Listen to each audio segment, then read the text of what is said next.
나를 괴롭히는 사람이 가족일 때 이렇게 하세요. 이거 관련해서 여러분 댓글이 진짜 많이 달립니다. 댓글 보면서 가슴이 너무 아프고 이게 너무 힘들죠. 가족이 날 괴롭히면 그쵸? 그러면서 이건 동시에 너무 중요한 문제예요.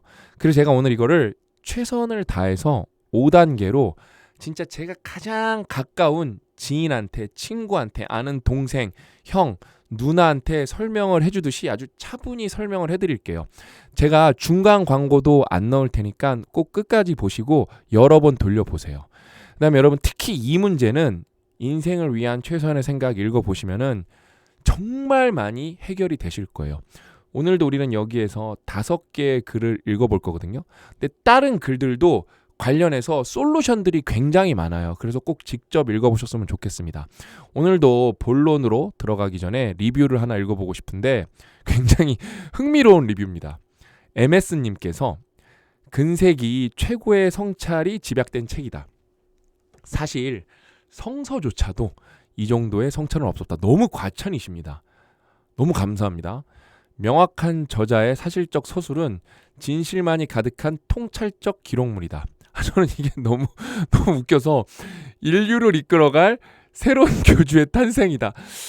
제가 리뷰를 여태까지 1000개 넘게 봤는데 이런 리뷰는 또 새롭네요. 너무 과찬이시고 이런 리뷰를 보면서 뭘 느끼냐면은 제가 더 낮은 자세로 여러분들을 모신다는 마음으로, 여러분들을 이끌어드린다는 마음으로, 여러분이 힘들면은 뒤에서 살포시 제가 밀어드린다는 마음으로 정말 낮은 자세로 더 열심히 하도록 하겠습니다. 너무 극찬 감사합니다.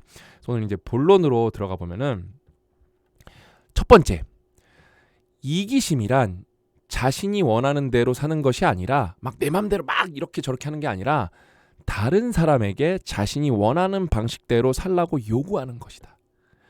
이 명언은 여러분 진짜 가족 관련해서 문제가 발생하잖아요. 이 명언이 답인 경우가 진짜 많아요. 일단 나 자신부터 되돌아봐야 돼요. 왜? 문제가 나이면서 가족한테 문제를 떠넘기면은 그건 진짜 지옥이거든요. 진짜 중요한 명언입니다. 뭐 친구 관계도 똑같고요. 사람들은 흔히 자기 삶의 주권을 지키려는 태도를 이기적이라고 오해한다. 그러나 진짜 이기심은 정말 못된 거는 타인의 삶을 내가 원하는 틀에 끼워 맞추려는 오만에서 비롯된다. 특히 부모가 자식한테 이런 경우가 진짜 많죠. 그렇죠? 타인의 고유한 영역을 침범해 자신의 가치를 강요하는 것이야말로 이것도 여러분 사실 폭력이에요. 상대의 존재를 지우고 자신의 욕망만 앞세우는 지독한 독단이다. 표현이 너무 좋죠. 진정한 공존은 상대를 내 가치관 안에 가두려는 욕심을 멈추는 데서 시작된다. 특히 가족관계도. 타인을 위한다는 명목의 조언이 실상은 상대를 통제하려는 조바심이 아닌지 돌봐야 한다. 가족관계에서 이게 너를 위한 거야 하면서 상대를 통제하고 내 만족 때문에 조언을 주는 경우가 진짜 많죠. 뭐 연인 관계도 그렇고 친구 관계도 그렇고 상대가 그만의 색깔로 빛나도록 묵묵히 지켜봐주는 인내야말로 가장 깊은 수준의 존중이다. 타인의 삶은 그 자체로 경이로운 세계다. 문장이 너무 아름다운 것 같아요. 나를 나답게 하는 것이 용기라면 남을 남답게 두는 것은 성숙이다. 다시 읽으면 저는 여기다 밑줄 칠 것 같아요. 내 틀에 맞추려는 고집을 내려놓고 타인의 결을 존중할 때 관계는 그제야 억압을 벗어나 서로의 존재를 빛내주는 자유로운 공명에 닿게 된다. 가족관계에서 여러분 문제가 발생했을 때 첫 번째로 살펴봐야 되는 거는 문제의 원인이 나한테 있는 거 아닌지, 이게 시작이에요. 왜? 우리가 객관적으로 전지적 작가 시점으로 바라봤을 때 한 30에서 50%는 본인한테 문제가 있으면서 다른 사람한테, 다른 구성원한테 문제가 있다고 착각하는 경우가 진짜 많을 거예요. 저는 제가 이 당사자라서 너무 잘 알아요. 그래서 여러분들한테 자신 있게 말씀드릴 수 있어요. 왜? 제가 이기적으로 산 적이 너무 많거든요. 가족들한테, 친구들한테, 아니면 어떤 공동체 구성원들한테 많이 반성하고 많이 좋아졌죠. 다음 2단계로 넘어가 보면은 언제나 친절하라. 당신이 만나는 모든 이는 당신이 전혀 모르는 싸움을 하고 있기 때문이다. 우리가 여러분 가족에 대해서 잘할 것 같잖아요. 근데 세상에서 가장 가장 깊은 사각지대가 바로 가족이라는 관계예요.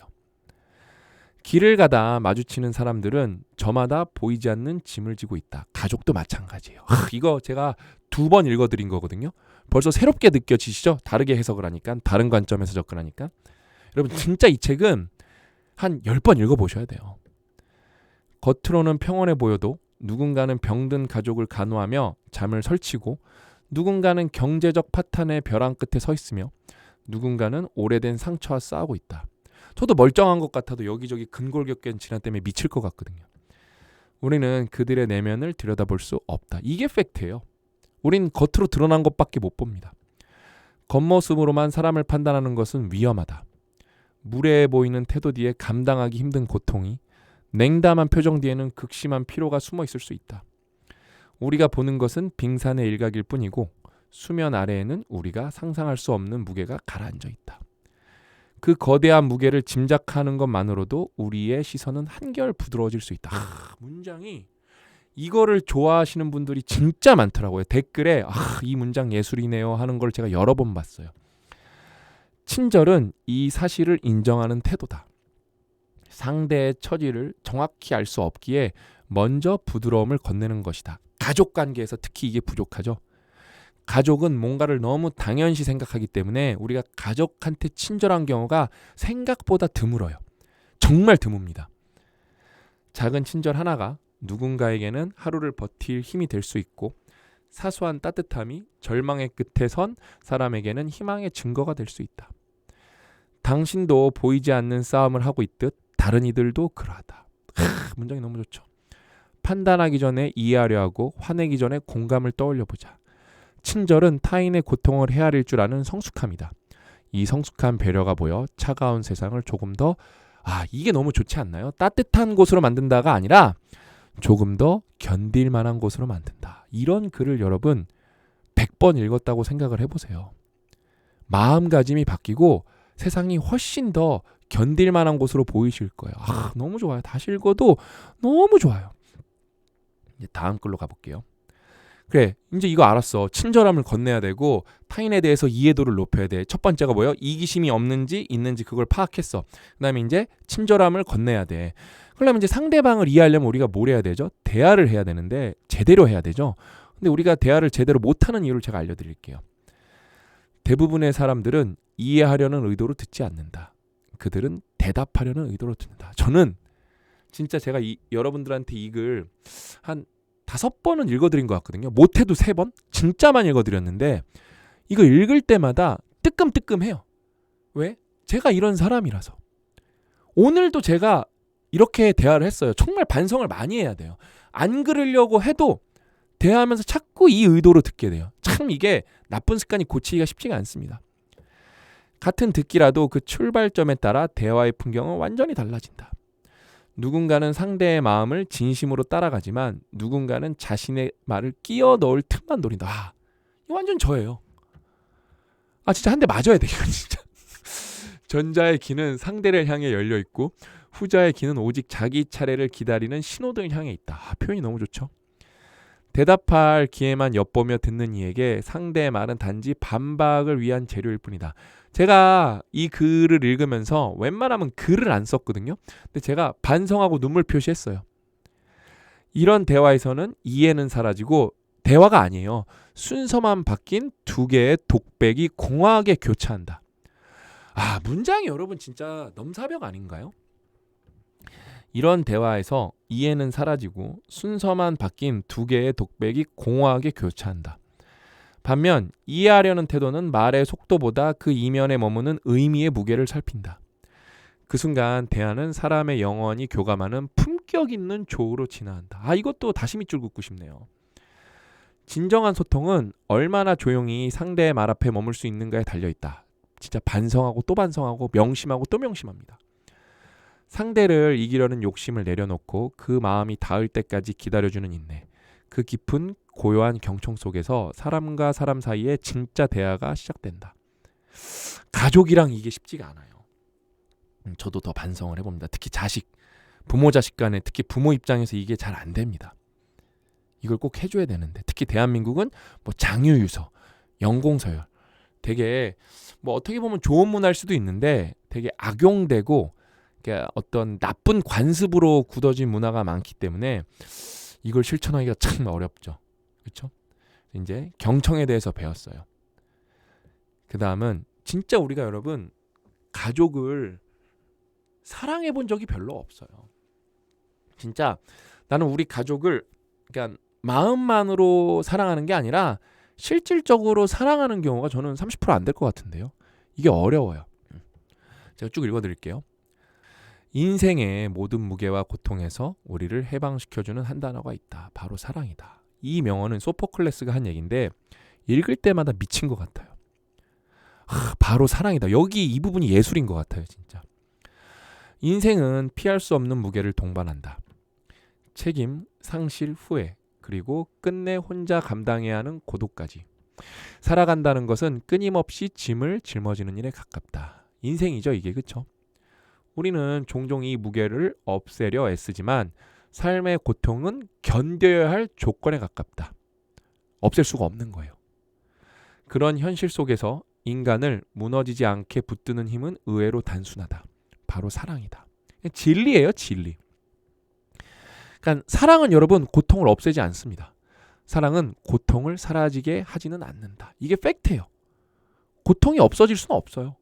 대신 고통의 의미를 바꾼다. 와, 이게 짧은 한 문장인데 너무 많은 게 담겨 있어요. 이 짧은 한 문장에.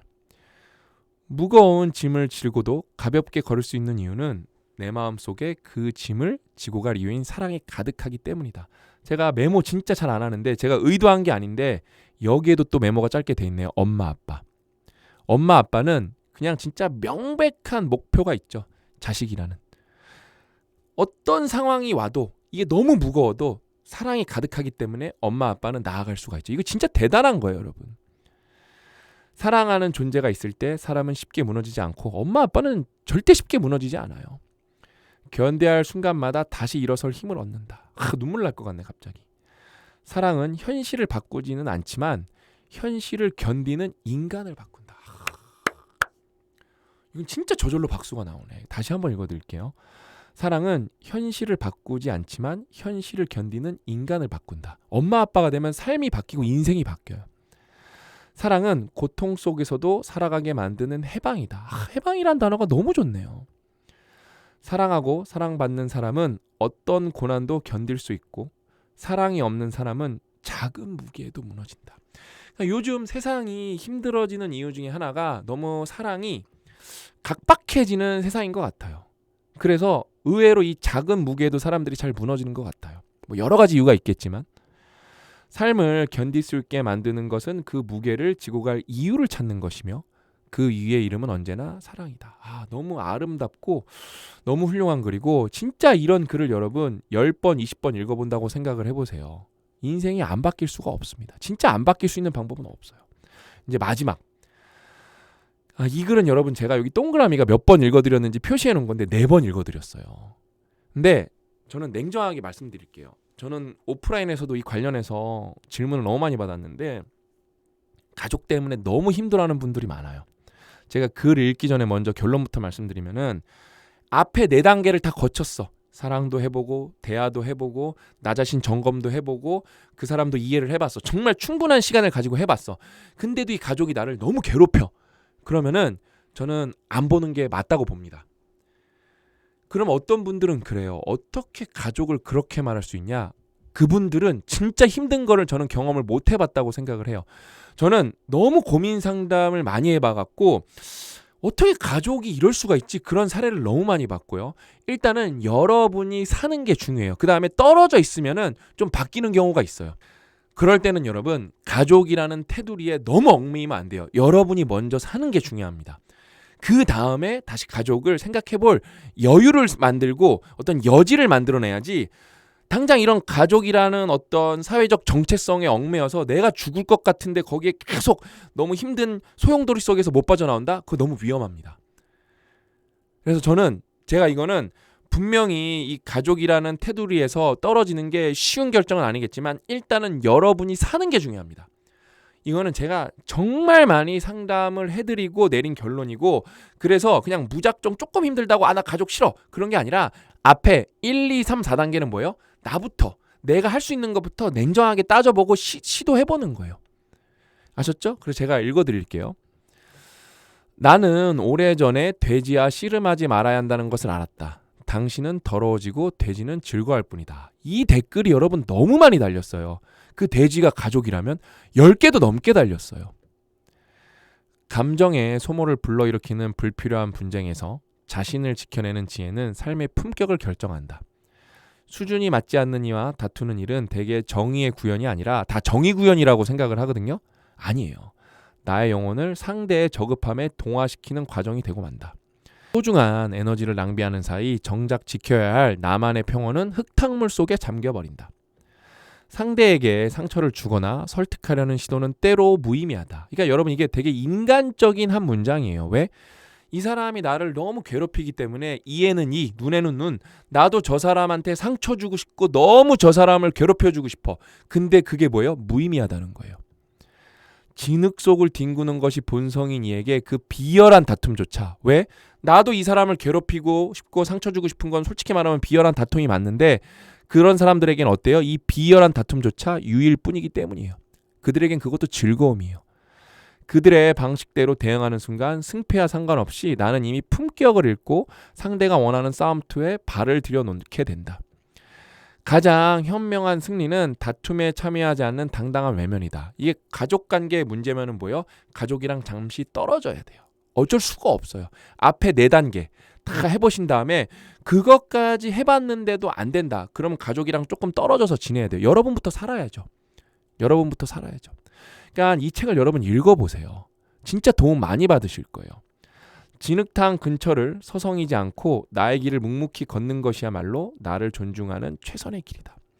무모한 씨름 대신 침묵과 거리를 택할 때 우리는 타인의 비로함으로부터 스스로의 존엄을 온전히 지켜낼 수 있다.